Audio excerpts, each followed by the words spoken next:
আজকে সম্পূর্ণ অন্যরকমভাবে বাঁধাকপি রান্না করলাম বন্ধুরা। কি নিয়েছি দেখে নাও।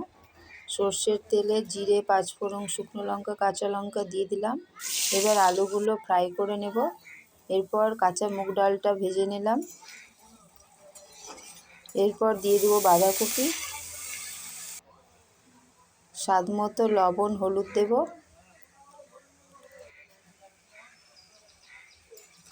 কিছুক্ষণ নাড়িয়ে ঢাকা দিয়ে দেবো।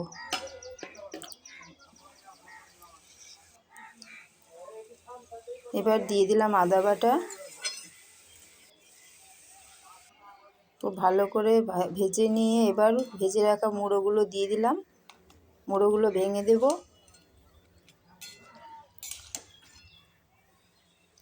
নামানোর আগে সামান্য চিনি, গরম মশলার গুঁড়ো, ঘি ছড়িয়ে নামিয়ে নেব।